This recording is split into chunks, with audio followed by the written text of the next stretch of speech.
Empezamos una nueva temporada y el tema que nos reúne es reflexionar sobre los principios que nos presenta la profesión de nuestra fe, que está resumido en lo que conocemos como el credo.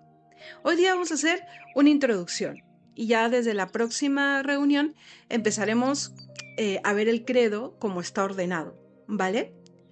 ¿Y por qué estamos tocando este tema? Bueno, primero porque siempre es importante volver a reflexionar en aquello que decimos creer, ¿vale?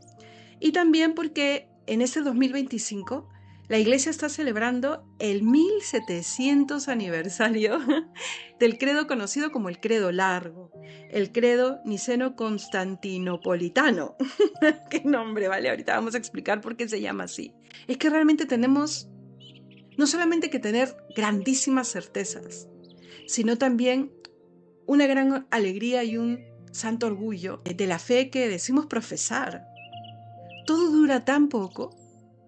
Imperios, reinos que eran tan sólidos han caído, pero la Iglesia fundada por Jesucristo y transmitida por sus apóstoles sigue en pie, y mira que hemos hecho bastantes méritos para que no. Por eso es que se nota que es la promesa de Jesucristo, que dijo que ni las puertas del infierno podrían con ella, con su Iglesia, es la que la sostiene, porque Él es cabeza de la Iglesia y nosotros su cuerpo.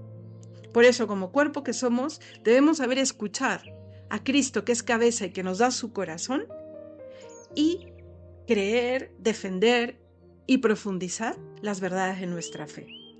Bien, hemos hablado del concilio, no hemos hablado de que se llama el credo niceno-constantinopolitano, y toma ese nombre porque estas verdades que nosotros profesamos en el credo se definen con el credo de Nicea, que se lleva a cabo, su apertura es en el año 325, y el de Constantinopla, ¿vale? Unos años después, en el 381. Por eso los 1700 años son desde la apertura del concilio en mayo, me parece, del concilio de Nicea. Mira, estamos hablando del año 325. No han pasado muchísimas generaciones y antes el salto generacional duraba más. Hoy en día pasas de la generación de los millennials a la generación Z en poquísimos años, ¿vale? Antes lo normal era pues, que cada generación la marcase cada persona, la generación de tu abuelo, la generación de tu padre, en fin, ¿no? Estamos hablando de 3 o 4 generaciones después de la pasión, muerte y resurrección de Cristo. O sea, el boca a boca, las noticias de boca a boca estaban muy, muy, muy frescas realmente. Y ya podemos decir que en el 325 estaban bastante claras verdades que echaban raíces un poco en la filosofía griega, en fin, en lo aprendido en el Imperio Romano, y estamos hablando de formar una filosofía, ¿vale? No que venga de la filosofía griega o del pensamiento romano nuestra fe. Nuestra fe se funda en lo dicho por Cristo y que está recogido en el Evangelio y en las cartas. Pero lo que quiero decir es que está ahí nomás. Y es en lo que hemos dicho creer desde hace tantísimos años. Y que la Iglesia a lo largo de estos 1700 años ha seguido profundizando y explicando. ¿Vale? Pero no podemos extendernos mucho en lo que vamos a ir viendo del credo. Lo vamos a ir repasando en audios cortos, ¿vale? Pero que nos ayuden a luego nosotros buscar profundizar, porque hay documentos de la Iglesia, por ejemplo, el que sacaron en el 2022, la Comisión Teológica Internacional, que profundiza mucho más y seguramente mucho mejor, de hecho, en este tema. Por eso siempre te voy a invitar a que vayas un poquito más. Pero esto nos va a ayudar pues, a mover un poco la cabeza, el corazón y seguir convirtiéndonos. Entonces, ¿qué es el credo? Una profesión de fe, ¿vale? Y en el concilio es cuando se reunían los obispos de las iglesias que habían nacido hasta entonces. El mapa del cristianismo se iba expandiendo, ¿vale? Pero se habían vivido muchas persecuciones hasta este siglo IV, de un emperador a otro, llegaba un poquito de paz y luego venía otra persecución. El cristianismo crece, para decirlo de alguna manera, pero bastante real, en las catacumbas, ¿vale? o sea, los católicos, los cristianos, porque todavía no habían estas divisiones, los cristianos se reunían a escondidas para celebrar la cena del Señor y para repasar lo que habían transmitido los apóstoles y los evangelistas sobre la vida de Jesús. Porque acuérdense que el Evangelio empieza primero de manera oral y luego se irá poniendo por escrito. ¡Qué tiempos tan maravillosos! La iglesia se construye en la sangre de los mártires. Pero en el 325 algo ya había cambiado contundentemente. Por eso será el primer concilio ecuménico. O sea, se pueden reunir ya todos los obispos, porque pueden viajar. ¿Por qué? Porque el emperador Constantino permite ya la libre difusión de la fe cristiana. Pues en el siglo IV se da la conversión de Constantino, en el 312. Por eso en el 325 ya es más fácil decir que hay una estructura eclesial y que los obispos pueden viajar para reunirse. Constantino funda Constantinopla, empiezan a construirse lugares de culto, empiezan a construirse templos maravillosos, saldrán de las catacumbas, ¿vale?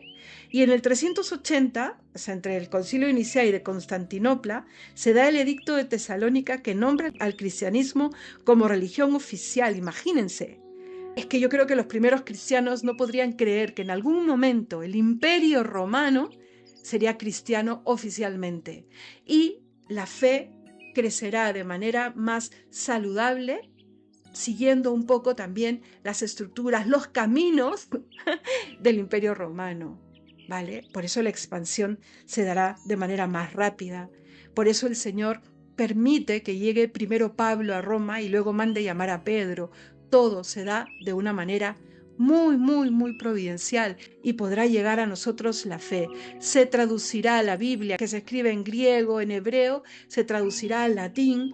En fin, la iglesia empezará a tener una organización, una estructura, el Papa, en fin. Y por eso nosotros podemos decir hoy que la iglesia ha llegado prácticamente a todo el mundo. Entonces, todo esto empieza pues a estructurarse con el concilio llamado el Concilio de Nicea, que no es el primer concilio. El primer concilio reúne a Pedro, a Pablo, a los apóstoles que estaban vivos y en Jerusalén en esa época, en el concilio conocido como el Concilio de Jerusalén, que está narrado en los Hechos de los Apóstoles. Pero terminemos recordando, los concilios en nuestra Santa Iglesia se convocaron y se siguen convocando generalmente para definir alguna verdad en materia de doctrina y práctica, o para resolver controversias, o para condenar herejías y abordar cuestiones que son conocidas como de disciplina. Miren, ya han habido concilios que no han definido ningún dogma, como el último concilio, Vaticano II, pero han dado una mirada renovada a las verdades de siempre, ¿vale? Para ayudar a que la Iglesia siga siendo madre en todos los tiempos, adaptando su lenguaje o la profundización de algún tema a las circunstancias de ese tiempo. Entonces es importante reconocer que en los primeros concilios, sobre todo, se dilucidaron las verdades que tenían que ver con la definición de las cuestiones cristológicas, como hemos visto en Nicea y en Constantinopla. Y a lo largo de los años han habido concilios ecuménicos, han habido concilios doctrinales, el Gran Concilio de Trento, por ejemplo, y también concilios que han sido tomados más como el ayornamiento. Es una palabra que se escuchó mucho en el Concilio Vaticano II y que, bueno, incluso han tenido malas traducciones, porque la palabra ayornamiento significa puesta al día.